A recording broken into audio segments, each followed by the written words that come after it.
The Lakota chief's mother lay dying, and Orphan healed her, and gained a mother of her own. I still have the bowl. Nettie made it from river clay that first winter, packed it tight and fired it in the stove until it came out the color of old brick, lopsided, one side thicker than the other. She held it up to show me, all of 7 years old and proud as anything, and I told her it was the finest bowl I'd ever seen because it was to me. It still sits on the shelf above the window in the front room. I don't use it, I just know where it is. That's how it is with the things that matter. You know where they are.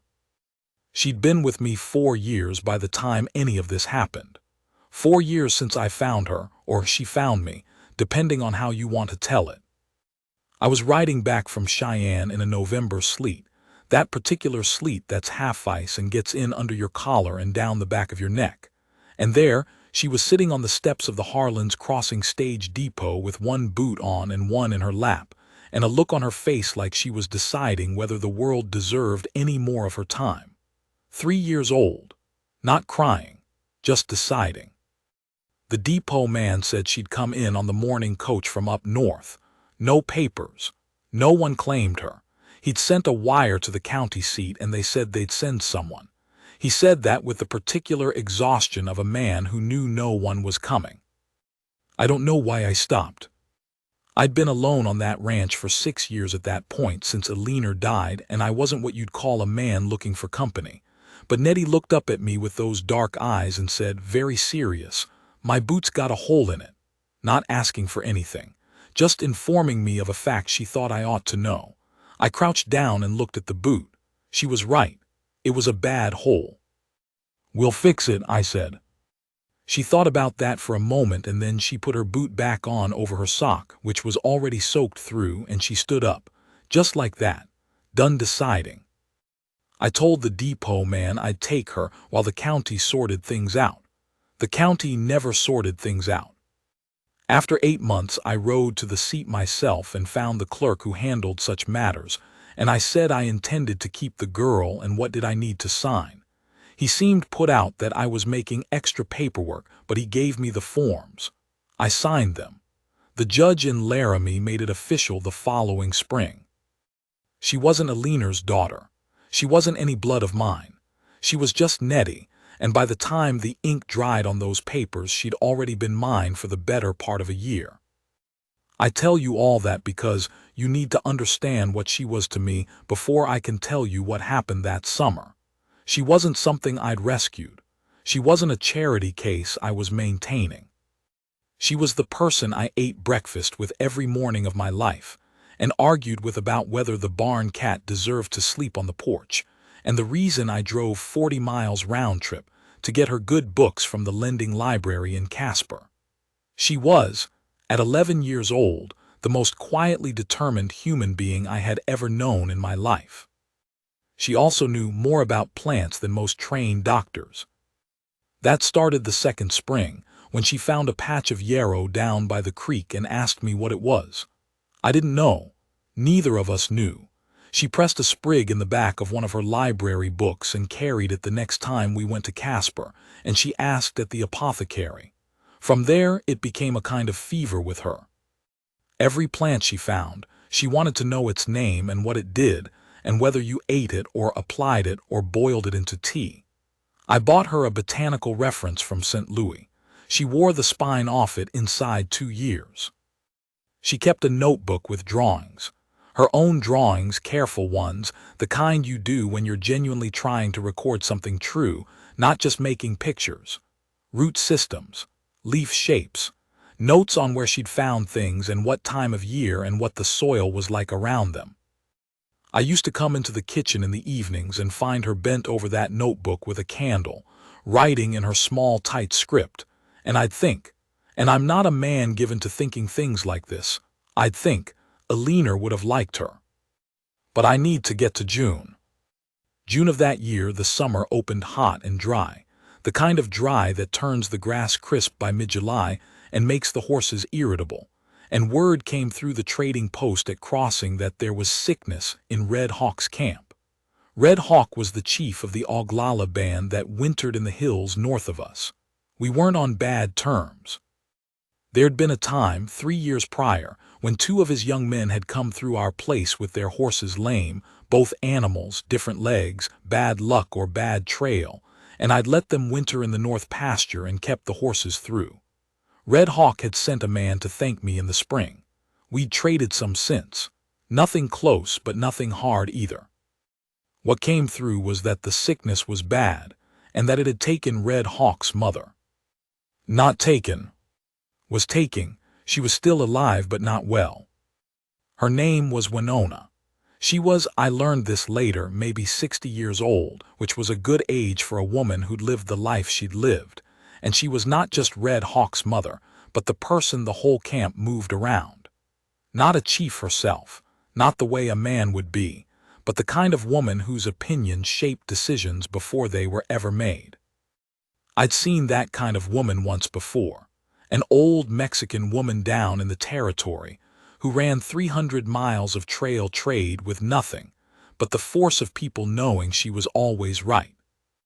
The sickness was a fever with a cough.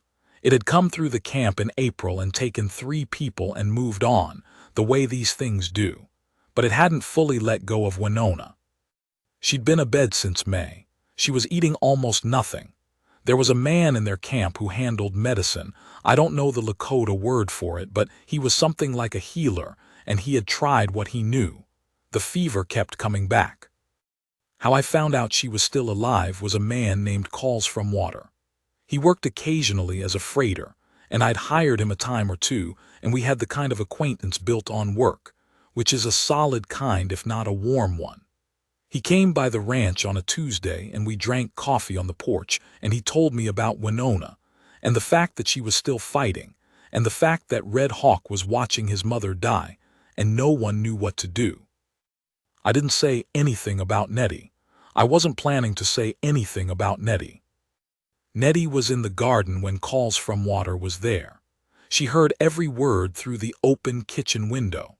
That evening she came to me while I was working in the barn, and she stood in the doorway with her hands at her sides, and she said, "I know what's wrong with Red Hawk's mother." I stopped what I was doing. She said, "It sounds like a fever that settles in the lungs when it doesn't go all the way out." I read about it. The man who wrote about it was a doctor in New York, but he'd seen it in the territories. He said the fever burns out, but it leaves something behind in the chest tissue, like a smoldering. He called it a secondary inflammation. He said the local healers in the territories sometimes treated it with a plant poultice applied at the sternum, and he described the plant but didn't know its name in English. I was looking at her. She said, "I know what the plant is. I have some. I found it 2 miles east down where the creek bends last September. I dried some and I have it in the cellar." I said, "How sure are you?" She said, "Pretty sure." And then she said, "I think she's going to die if we don't go." Now, there are things I should tell you about what it meant to ride into Red Hawk's camp uninvited. Red Hawk was not a hostile man, and he and I had a working peace. But that's not the same as arriving at a man's camp and saying your 11-year-old daughter knows more than your healer does. The healer had standing. I'd be undercutting him in his own place. Red Hawk might throw us out. He might take it as an insult. Calls from Water had not invited me. I thought about that. Then I thought about Nettie standing in the doorway of the barn with her hands at her sides, telling me a woman was going to die. We left at dawn. Nettie brought her notebook and the dried plant in a cloth pouch and her botanical reference, and the 2 or 3 other things she thought she might need. I brought my rifle, which was habit and food for 2 days and a trade gift that I judged appropriate. She rode her own horse, the gray I'd bought her 2 springs ago.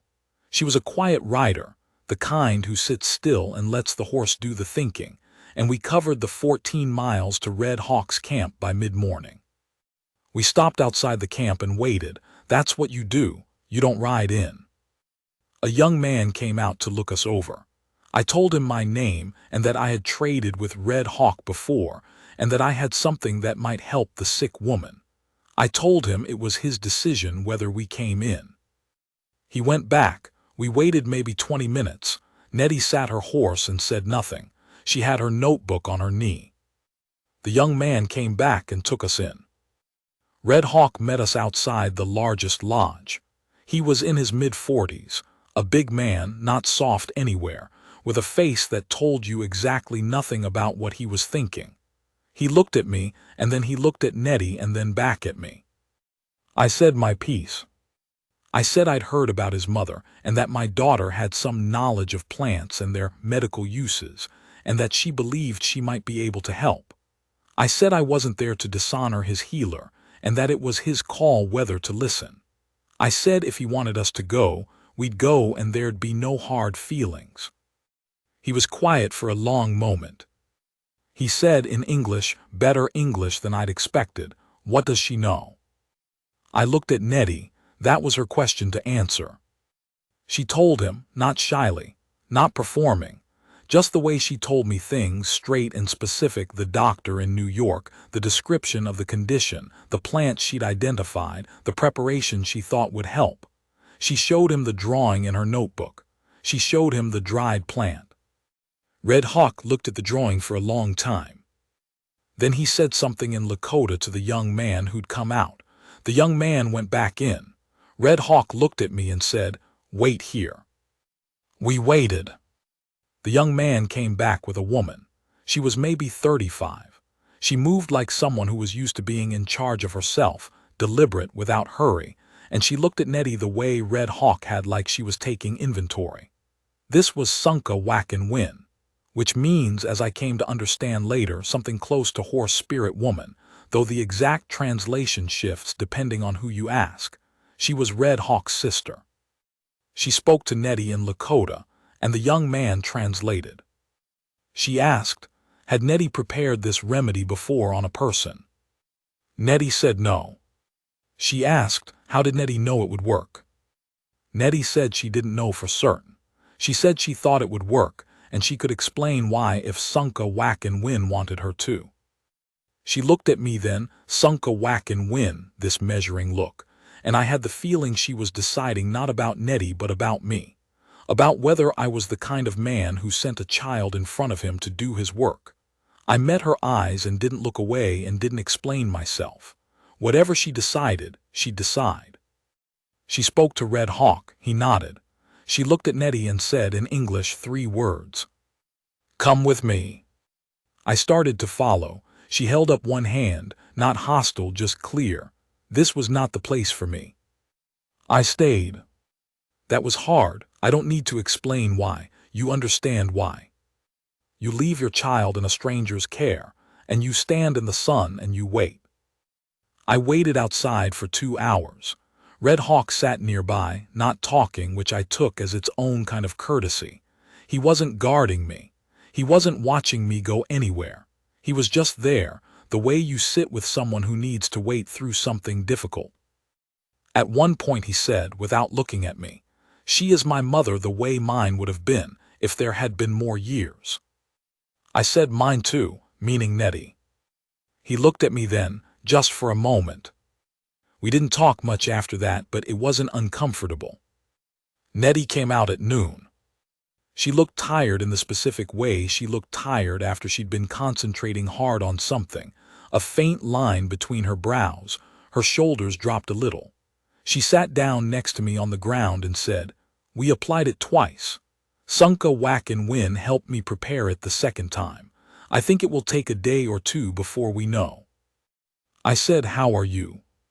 She thought about it. "I'm all right," she said. "Red Hawk's mother has a strong heart, you can just tell." We stayed 2 days. I hadn't planned to. I'd planned to ride back and wait.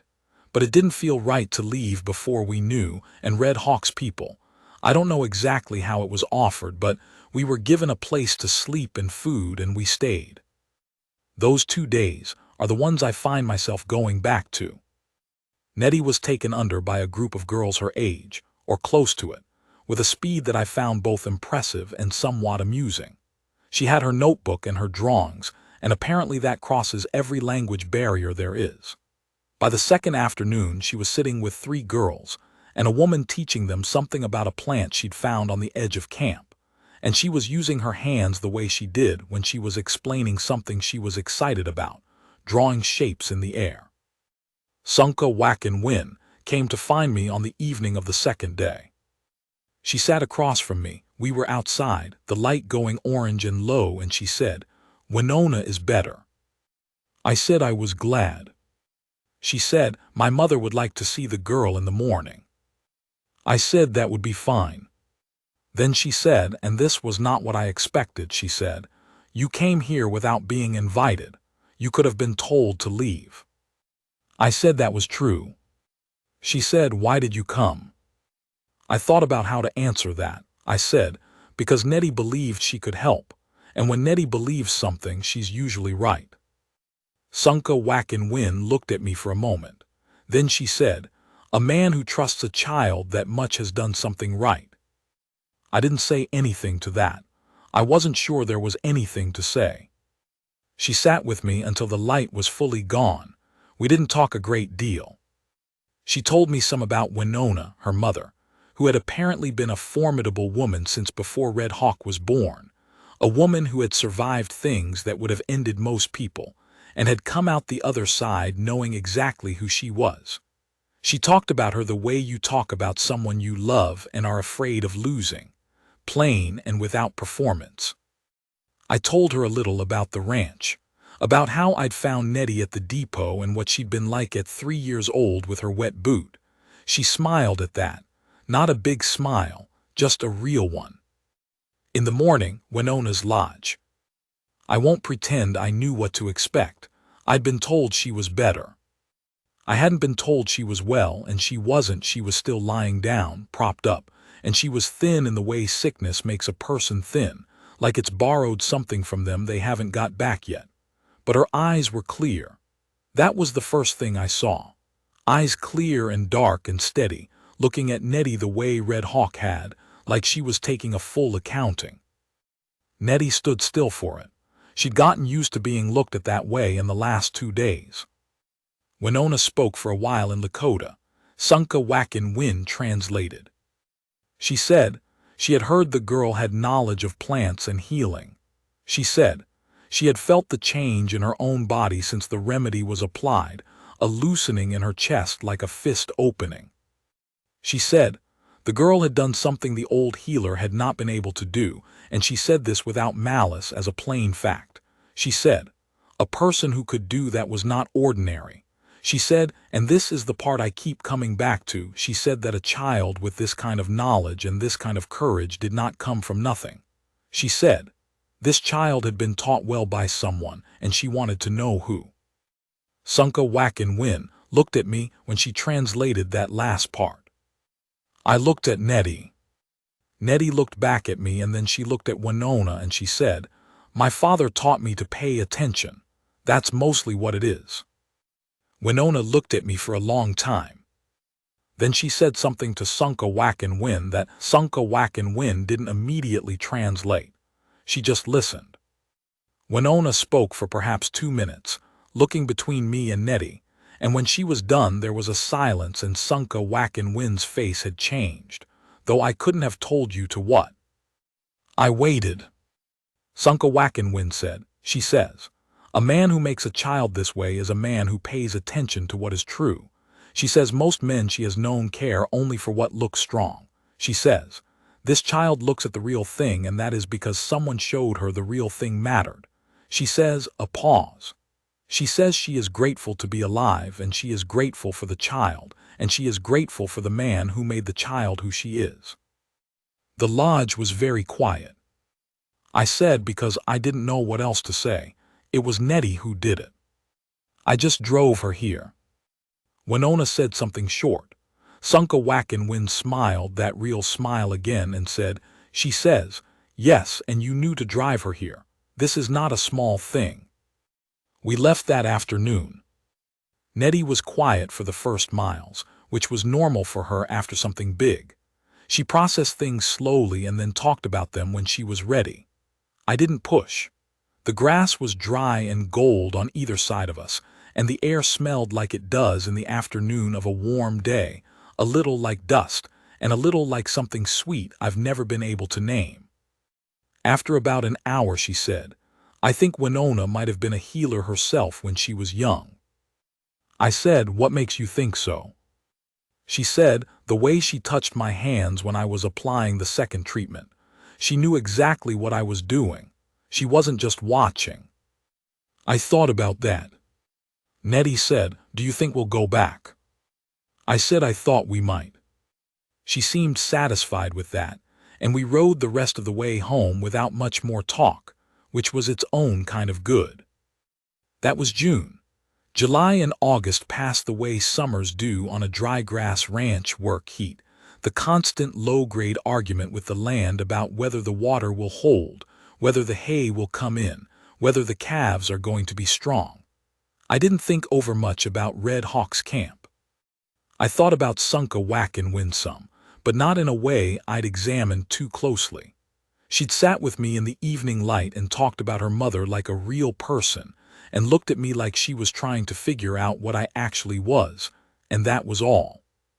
Then in late August, calls from Water came by again. He said Red Hawk's camp was moving south earlier than usual, cutting across the high meadow east of my ranch. He said Red Hawk had asked if they could use the north pasture water for 2 days on the move.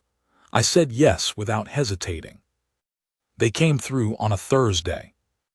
I went out to the north pasture fence in the late morning, and Sunka Whackin' Wind was there. On the other side of the fence, not waiting for me, just there and looking at the water situation like she was thinking about logistics. When I came up, she looked over and said, "You said yes quickly." I said, Red Hawk asked. Didn't seem like a complicated question. She said, "Most men in this part of the country would have said no." I said, "Most men in this part of the country are idiots." She looked at me a moment and then she laughed. Not a polite laugh. A real one, short and sharp, the kind that comes out before a person decides whether to let it. It changed her face entirely. She came to the ranch house that evening. I don't know exactly how that was arranged, whether she told Red Hawk or just came. But she came and I had coffee made, and we sat on the porch the way calls from Water and I had sat in June, except it was completely different. She wanted to know about the ranch, not polite questions, real ones. How many head did I run? What did I do about the dry years? How did I keep the calves from going into the creek in the dark? She asked about a leaner. She'd heard there'd been a wife, and I told her about a leaner, not the whole of it, but the real parts. The way a leaner laughed at herself when she made mistakes. The way she died. A fever 3 days, too fast for anyone to do anything about it. And how the ranch had felt like someone had removed a wall and left all the weather in. Sunka Whackin' Wind listened without filling the silences. That's rarer than it sounds. She told me about her own husband who had died in the winter 3 years before. A fall from a horse on ice, the kind of bad luck that has no meaning and offers no lesson. She said, "People kept telling me it was the will of the Creator. I kept thinking the Creator had poor timing." I said I knew exactly what she meant. She looked at me. The lamp was behind me and I couldn't read her face well in the dark, but she was still for a long moment and then she said, "You know, my mother asked about you after you left." I said, "What did she ask?" She said, "She asked if you were lonely." I said, "What did you tell her?" She said, "I told her I didn't know yet." I let that sit. She left when the camp needed her back, which was late. Nettie had gone to bed hours ago. I stood on the porch and watched her walk out toward the north pasture, and I thought about what Winona had asked, whether I was lonely. I was. I'd been lonely for 6 years, and I'd gotten so used to it that I'd stopped noticing it the way you stop noticing a bad knee when you stop climbing stairs. Nettie had helped. She'd helped more than I could have said. But there's a different kind of alone, the one that's specifically about a woman who sees you, and I'd been carrying that for 6 years without naming it. The camp moved on in the morning. Nettie stood at the fence and said goodbye to 3 girls whose names she'd learned and given them a drawing she'd done of a plant she'd found by the creek. I watched from the porch. After a while she came back and said, without looking at me, "Sunka whackin' win is nice." I said yes. She said, "I like her." I said good. She went inside. They moved on and September came and the work of the fall settled in. I thought about Sunka whackin' win more than was strictly useful. I thought about the way she'd laughed on the fence line. I thought about her sitting on the porch asking real questions in the dark. I thought about what it would mean to do anything about it, what it would cost both of us, whether the country between us, and I don't mean the miles, I mean the other thing, was crossable. October, and a rider came to the ranch. It was the young man from Red Hawk's camp, the one who had come out to us in June. He had a message from Red Hawk which was not really from Red Hawk. I understood this quickly. It was Red Hawk carrying a message for someone else. The message was, "Winona wished to speak with me." The camp was wintering in the hills north of us, same as always, and Winona was well and would I come? I came. I brought Nettie, because Winona had asked for both of us, and we rode up in the first week of November when the air had gone cold and clean, and the grass was the color of old straw. The camp was set for winter, everything close and practical, smoke from the fires going straight up in the still air. Winona was on her feet. That was the first thing. Thinner than she'd been, maybe, but upright and moving with a deliberateness that told you she knew exactly where she was going. She came out when we rode in and she looked at Nettie first, and they did something, a kind of greeting, hands briefly touching, that told me they'd established their own terms somewhere in August that I hadn't been witness to. Then she looked at me. She spoke in Lakota. Sunka whackin' win was standing to one side and she translated. Winona said she had been thinking since June about the man who had come to her camp without invitation, who had offered his daughter's knowledge without shaming her healer, who had waited outside for 2 hours without complaint, who had given his north pasture water without being asked twice, who had raised a child who looked at the real thing and knew what it was. She said she was old enough to say plainly what she thought without worrying about what people said of it. She said she thought I was a good man, a man with substance, a man who had earned things the slow way and kept them. She said she had a daughter who had been alone for 3 years and who was also a good person with substance, and she thought 2 such people had no good reason to be alone when there was a choice. She said she was not telling us what to do, she was saying what she saw. Then she looked at Sunka whackin' win and she said something short, and Sunka whackin' win didn't translate it. She just looked at the ground for a moment, and then she looked at me, and there was something in her face that had been decided, though I couldn't say when the deciding had happened. Winona sat down. She was done speaking. She looked at Nettie and said something in Lakota, and Nettie, who had picked up more Lakota in 3 visits than I'd learned in 40 years on the frontier, nodded, and they walked off together toward the fire just like that, leaving us. I looked at Sunka whackin' win. She said, "My mother is not subtle." I said I noticed. She looked at me straight on, the way she always did, and she said, "She's not wrong either." I said, "I know she's not." She was quiet for a moment. Then she said, "You've been thinking about this too." It wasn't really a question. I said, "Since August." She nodded, just nodded, the way you nod when something confirms what you'd already figured out. She looked out at the camp, at the smoke going up, at the girls Nettie had disappeared with, and then she turned back to me and she said, quietly and without ceremony, "I don't need you to be something you're not. I need a man who shows up when there's a reason to show up, who does what he says, who doesn't look away from hard things." I said, "I've been doing those things for a while." She said, "I know, I've been watching." And that was mostly all of it. There was no great moment, no speech, no thing that would play out dramatically in the telling. She stepped closer to me and put her hand on my forearm, just her hand on my arm, and looked up at me for a long moment with those steady dark eyes, and what I saw in them was not romance the way books talk about romance. It was something plainer and harder and better. It was, "I see you. I've looked at what you are and I'm not looking away. My hand came up and covered hers. That was it. We stood there a while with her hand under mine, and the smoke going up straight above us, and the sound of Nettie's voice somewhere across the camp, animated and quick the way it got when she was excited about something she was explaining. Winona watched us from where she sat by the fire.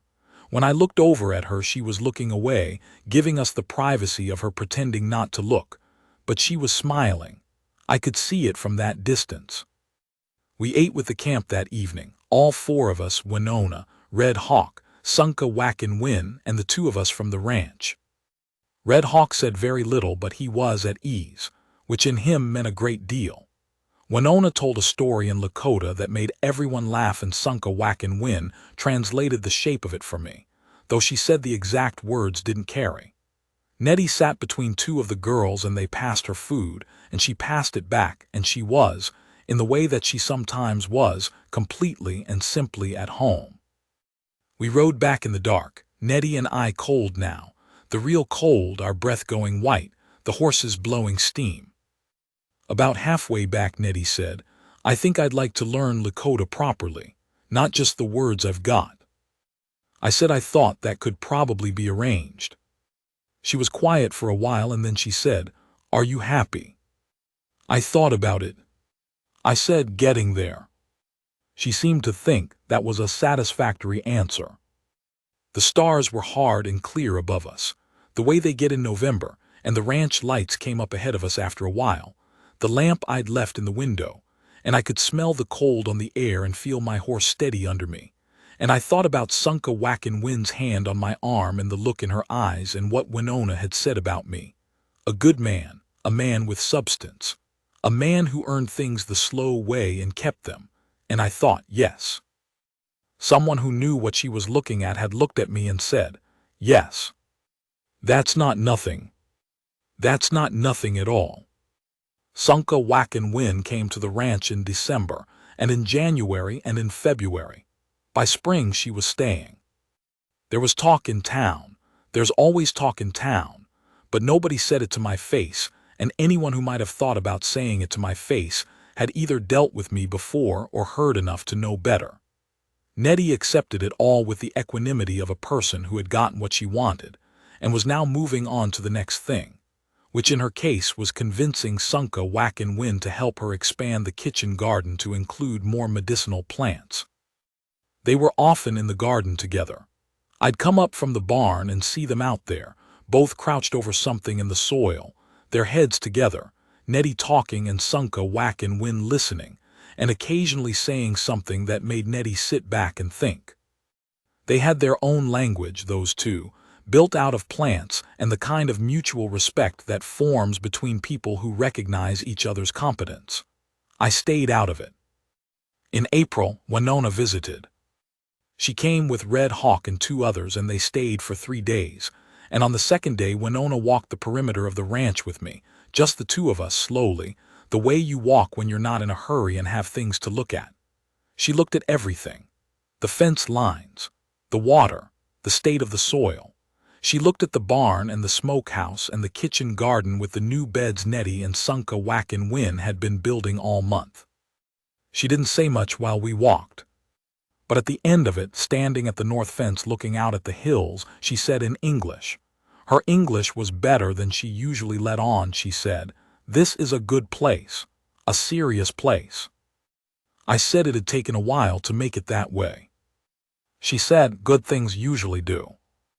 Then she said, You will take care of her.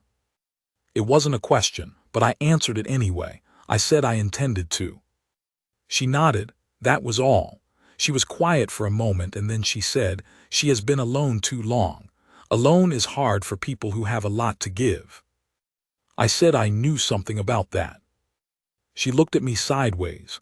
That same smile I'd seen across the camp in November. She said, I thought you might.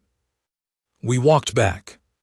That evening, the whole ranch around the table, Red Hawk and his men, Winona, Sunka Whackin' Win, Nettie and me, and the lamp going and food Nettie had made with Sunka Whackin' Win's help, and outside the dark and the good smell of the turned earth in the garden, and the sound of everyone talking, and the sound of Winona's laugh when Red Hawk said something.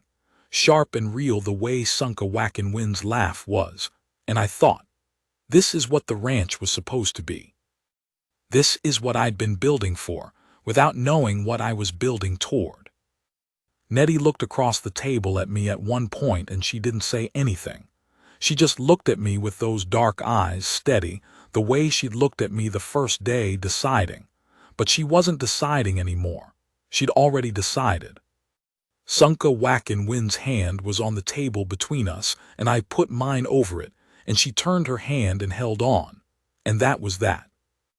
The bowl is still on the shelf above the window. Lopsided. One side thicker than the other. Nettie made it 60 years ago, or near enough, and now she's got grandchildren of her own and a reputation in 3 territories for plant medicine that makes some trained doctors uncomfortable, which she finds amusing. I'm an old man telling you something that happened to me a long time ago, and I'll tell you what I know from it, which is this. The thing you earn the slow way, by doing what's right and paying attention and showing up when there's reason to show up, that thing stays. It doesn't blow out in the first hard wind. It doesn't turn on you when the years get heavy. A woman looked at me once, really looked, the way Winona had been trained to see and the way she'd taught her daughter to see, and she said, yes, that's the man, the one who does the slow thing and earns it. I've been a rich man in all the ways that matter ever since. The bowl is lopsided, I wouldn't change it.